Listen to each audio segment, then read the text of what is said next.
They say marriage changes a woman's world, and sometimes her soul too. For Fatimah, a 29-year-old mother of two, that world looked peaceful from the outside. A neat home, a kind husband, healthy children, but behind the smiles and daily routines, she was quietly fighting battles no one could see. Every morning began the same way. The alarm would ring before dawn. Sometimes she'd wake, sometimes she'd sleep through it. The exhaustion of endless days sat heavy in her body. Nights spent soothing her baby, mornings rushing to pack school bags, afternoons buried in dishes and laundry.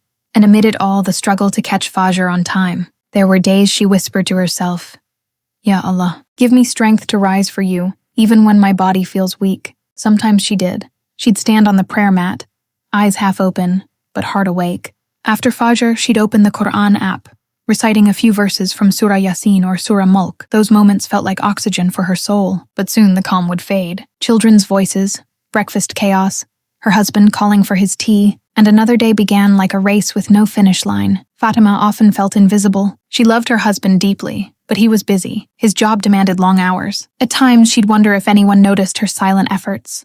The cooking, the cleaning, the care, the prayers between chores.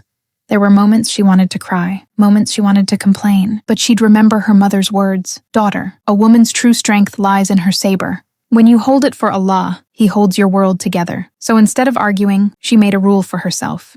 Whenever anger rose, she'd pause, breathe, and softly recite, "A'udhu billahi minash shaitanir rajim." I seek refuge in Allah from the cursed shaitan.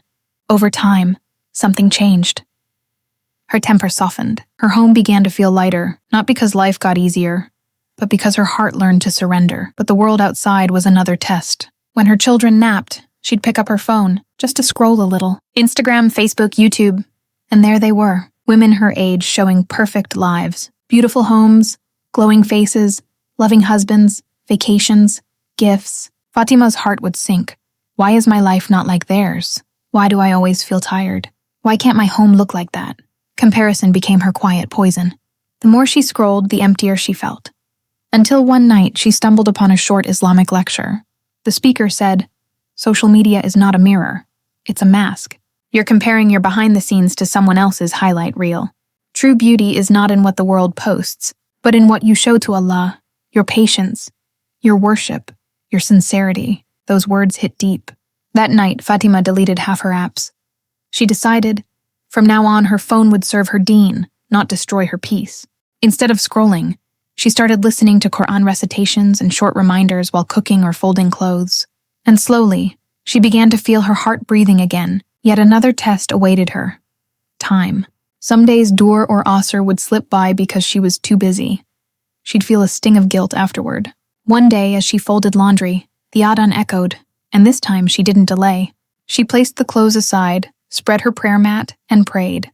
That moment sparked an idea. She created a small prayer corner in her home, just a simple space with a prayer mat, Quran, and tasbih. Whenever she passed by, it reminded her of her real purpose. Gradually, she noticed a change. Her day flowed smoother, her tasks finished on time, and her heart found tranquility she hadn't felt in years. It was as if Allah was adding barakah into every minute she gave back to Him. But financial struggles soon knocked on their door. Her husband worked in a private company, honest, hardworking, but his salary barely met the growing expenses. Bills, groceries, school fees. Every month was a tightrope. Sometimes she'd sit late at night staring at her notebook, calculating. Maybe if I worked, things would be easier. Yet with two small children, a full-time job seemed impossible. So she prayed, "Ya Allah, bless me with a way to support without neglecting my home." Days later, an idea came. Baking. She loved making cupcakes and desserts. She began posting her work on WhatsApp groups, taking small orders from friends. Every time she packed an order, she whispered, "Bismillah, I'm doing this for barakah, not just for money." And subhanallah, within weeks, her business grew. Modest but steady, she realized something profound.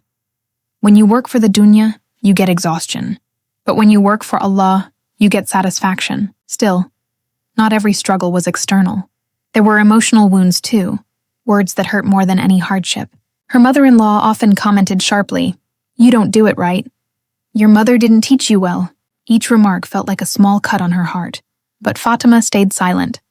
remembering a verse she'd once read, "Show kindness to your parents and elders." She began responding with gentleness instead of argument. And with time, her mother-in-law's tone softened too, because respect has a power that even harsh hearts recognize. But there were days when no amount of patience could hide her sadness. Anxiety, guilt, burnout. Sometimes she'd lie awake thinking, "I'm not enough. Everyone else is doing better than me." One evening, she opened up to her husband, her eyes filled with tears. "I feel lost," she whispered, "like the world is running ahead of me." He took her hand and said softly, "You're doing the greatest worship, Fatimah. You raise our children, hold our home, and keep faith alive in our hearts. Don't ever think you're less. You're the reason we have peace." Those words became her healing. She realized self-care wasn't selfish. It was sunnah. So she started small, a weekly skincare routine, evening walks after Maghrib. Weeks turned into months. Her days still weren't perfect, but they were peaceful. Every Friday, she recited Surah Al-Kahf. She began a small family halaqah at home, where they'd share one hadith after dinner. Even her children started reminding her, "Mama, it's Friday. Surah Kahf Day." Slowly, her home transformed. From a place of stress to a place of sakoon, she realized that Islam wasn't asking her to choose between Deen and Duniya. It was teaching her how to balance them beautifully. Fatimah's story isn't about perfection. It's about intention. She still had tough days, financial worries, misunderstandings, exhaustion, but now she knew the secret. Every problem that connects you to Allah isn't a problem.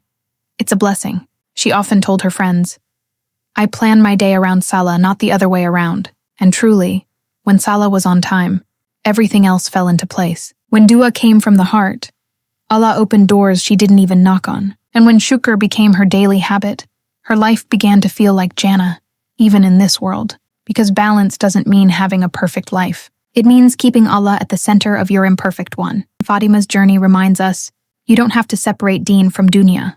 You're cooking, you're cleaning, you're caring. If done with the right niyyah, all become acts of worship. The test of life will never end.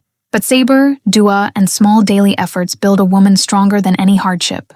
Whether she's a wife, a mother, or a dreamer, her worth isn't measured by how perfect her home looks, but by how close her heart stays to Allah. True happiness doesn't come from what you own. It comes from who you rely on.